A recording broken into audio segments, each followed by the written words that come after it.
একজন পৃথিবীর শ্রেষ্ঠ পালোয়ান, আমাকে আজ পর্যন্ত কেউ হারাতে পারেনি।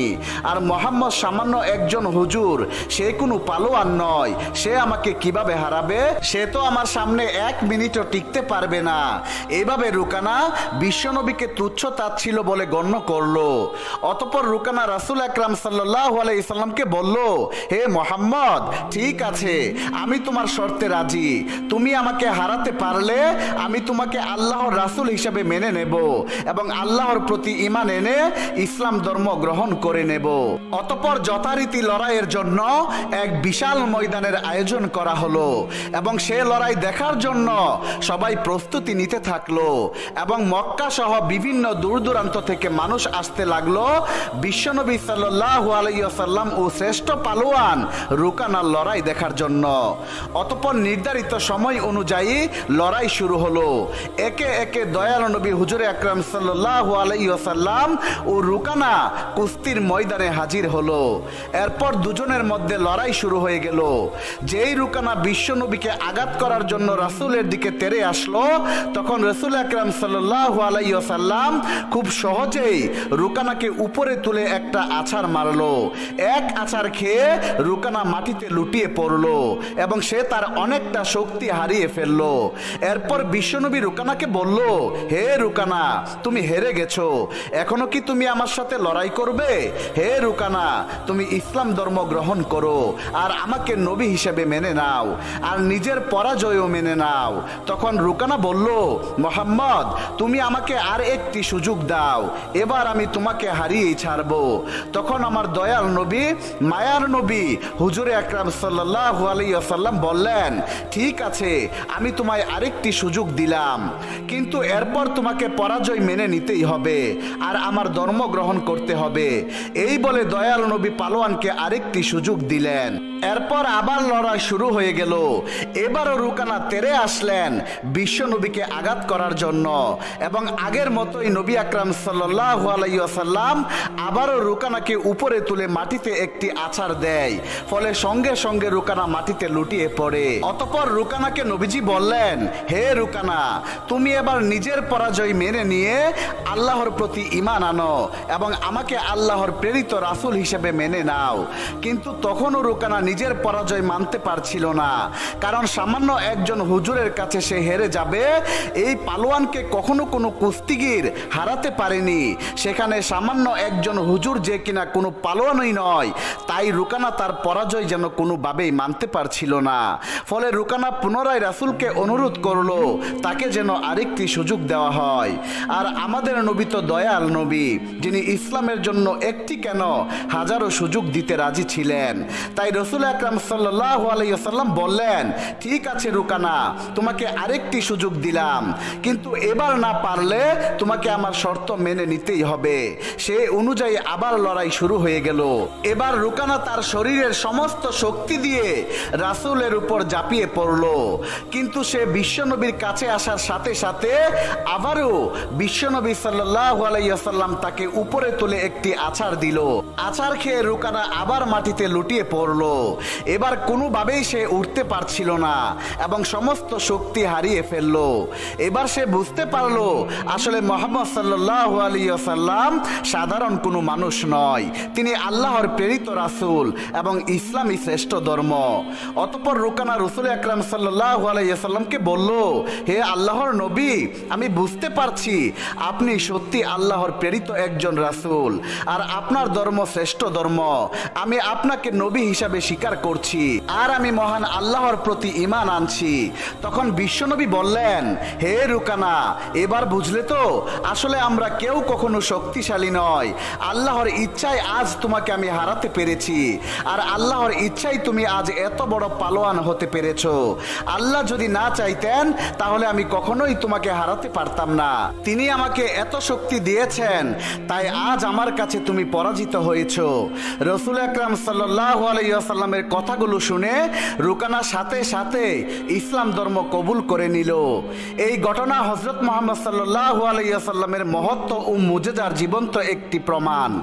অতঃপর রুকানা যখন হুজুরে আকরাম সাল্লাল্লাহু আলাইহি ওয়াসাল্লামের হাতে আত্মসমর্পণ করলেন আর ইসলাম কবুল করে নিলেন, তখন তার ছেলে ইয়াজিদ, যে নিজে একজন নামকরা করা কুস্তিগীর ছিল। সে নিজের বাবার এই পরাজয় মেনে নিতে প্রস্তুত ছিল না। ইয়াজিদ গভীর আত্মবিশ্বাস নিয়ে বিশ্বনবীর উপর চ্যালেঞ্জ ছুড়ে দিলেন। তিনি যৌবনের উচ্ছ্বাস আর নিজের বাবার পরাজয়ের সুখে রাসূলের সামনে দাঁড়িয়ে বলল, হে মুহাম্মদ, আপনি আমার বাবাকে কুস্তিতে হারিয়ে প্রমাণ করে দিলেন যে আপনি একজন অসাধারণ মানুষ। তখন আপনার ক্ষমতার বিচার করতে পারিনি। আপনি কি আমার সঙ্গে কুস্তি লড়বেন? হুজুরে পাক সাল্লাল্লাহু আলাইহি ওয়াসাল্লাম ইয়াজিদের চোখের দিকে তাকিয়ে তার চ্যালেঞ্জ গ্রহণ করে নিলেন। কারণ নবীজি জানতেন যে ইয়াজিদের মনে এখন সন্দেহ আছে, তাই তার জন্য ইমানের আলো প্রয়োজন। তখন ইয়াজিদ নিজেকে এই লড়াইয়ের জন্য প্রস্তুত করলো, কারণ সেও নিজের বাবার মতো শক্তিশালী ছিল আর সে কখনো কারো কাছে পরাজিত হয়নি। ইয়াজিদ মনে মনে ভাবলো, মুহাম্মদ সাল্লাল্লাহু আলাইহি ওয়াসাল্লামকে হারিয়ে নিজের বাবার পরাজয়ের প্রতিশোধ নেব আর নিজের বংশের মাথা উঁচু করে ধরব। এরপর যখন কুস্তি শুরু হয়ে গেল, তখন ইয়াজিদ নিজের সকল শক্তি দিয়ে বিশ্বনবীর উপর হামলা করলো। কিন্তু রাসূল আকরাম সাল্লাল্লাহু আলাইহি ওয়াসাল্লাম ইয়াজিদের প্রতিটি আঘাতকে সহজেই প্রতিহত করে দিলেন। ইয়াজিদ তখন অবাক হয়ে গেল। সে নিজেকে কিছুতে বিশ্বাস করতে পারছিল না, এটা কিভাবে সম্ভব। অতঃপর বিশ্বনবী তাকে আবার সুযোগ করে দিল যেন সে তার পুরো শক্তি প্রয়োগ করে নেয়। বিশ্বনবী সাল্লাল্লাহু আলাইহি ওয়াসাল্লাম তারপর ইয়াজিদকে মাটিতে ছুঁড়ে ফেলে দিলেন। ইয়াজিদের পেট মাটির সাথে এত জোরে ধাক্কা খেল যেন তার মনে হলো তার হাড্ডিগুলো ভেঙে গিয়েছে। ইয়াজিদ আবারও ওঠার চেষ্টা করলো, কিন্তু তার পা আর চলছিল না। ইয়াজিদ তখন বিশ্বনবীর দিকে তাকিয়ে দেখলো যে নবীজির মুখে প্রশান্তির হাসি লেগে আছে। অতঃপর রাসূল ইয়াজিদের হাত ধরে উঠিয়ে বললেন, হে ইয়াজিদ, তুমি একজন সাহসী যুবক, কিন্তু মনে রাখবে প্রকৃত ক্ষমতা আল্লাহ রব্বুল আলামিনের হাতেই রয়েছে। আজ তুমি নিজের চোখে দেখে নিয়েছো যে আল্লাহ রব্বুল আলামিন তার নবীকে কেমন শক্তি দান করেছেন। এখনো কি তোমার মনে কোনো সন্দেহ বাকি আছে? বিশ্বনবীর মুখে এমন কথা শুনে ইয়াজিদের চোখ থেকে পানি পড়তে লাগলো। সে নবীজির সামনে আত্মসমর্পণ করে বলল, হে আল্লাহর রাসূল, আমি আজ আমার জীবনের সবচেয়ে বড় শিক্ষা পেয়েছি। আমি সাক্ষ্য দিচ্ছি যে আল্লাহ ছাড়া কোনো মাবুদ নেই আর মুহাম্মদ সাল্লাল্লাহু আলাইহি ওয়াসাল্লাম আল্লাহর সত্যিকারের রাসূল। প্রিয় দর্শক, আপনাদের জানিয়ে রাখি যে এরপর রুকানা ও তার ছেলে ইসলাম গ্রহণের বিষয়টি সারা আরব জুড়ে ছড়িয়ে পড়ল।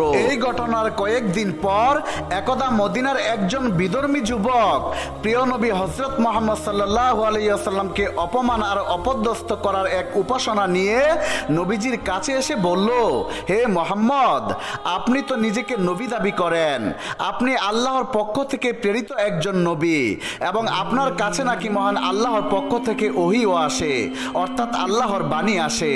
আপনি যদি আপনার দাবিতে সত্যি হন তাহলে এমন কিছু করে দেখান যা সাধারণ কোনো মানুষের পক্ষে করা সম্ভব নয়।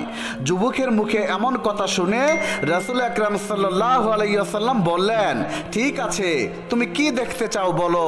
তখন সে যুবকটি দূরের একটি গাছকে দেখিয়ে বলল, ওই গাছটিকে এক মুহূর্তে কোনো হাতের স্পর্শ ছাড়া এই গাছটিকে এইখানে হাজির করে দেখান। তখন নবীজি মুচকি হেসে বললেন, আমি কোনো কিছুই বলবো না, তুমি নিজে সেই গাছটির কাছে যাও এবং এতটুকু বলো যে আল্লাহর প্রেরিত রাসূল তোমাকে ডাকছেন।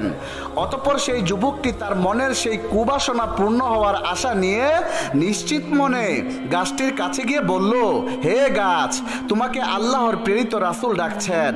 যুবকটি এই কথা বলার সাথে সাথেই গাছটি কম্পন করতে আরম্ভ করে দিল এবং মাটির সাথে তার সম্পূর্ণ সম্পর্ক ছিন্ন করে লাফিয়ে লাফিয়ে নবী আকরাম সাল্লাল্লাহু আলাইহি ওয়াসাল্লামের সামনে উপস্থিত হয়ে গেল। গাছের এই অবস্থা দেখে সেই যুবকটি অবাক হয়ে বলল, আপনি নিশ্চয়ই কোনো জাদু জানেন। তাই সে যুবক আবার বলল, দেখি গাছটিকে আবার তার সে আগের জায়গায় প্রতিস্থাপন করে দেন তো। তখন বিশ্বনবী সাল্লাল্লাহু আলাইহি ওয়াসাল্লাম গাছটিকে বললেন, যাও, তুমি তোমার নিজের স্থানে ফিরে যাও। সাথে সাথে গাছটি আবার তার পূর্বের স্থানে ফিরে গেল। নবীজির এই অলৌকিক মুজিজা দেখে সাথে সাথে সেই যুবকটি উচ্চ সুরে কালেমা পড়ে মুসলমান হয়ে গেল এবং পরে সেই যুবকটি তার পরিবারকেও মুসলমান করে নিল। মহানবী হযরত মুহাম্মদ সাল্লাল্লাহু আলাইহি ওয়াসাল্লামের পুরো জীবনটাই এমন অসংখ্য উদাহরণ দিয়ে পরিপূর্ণ।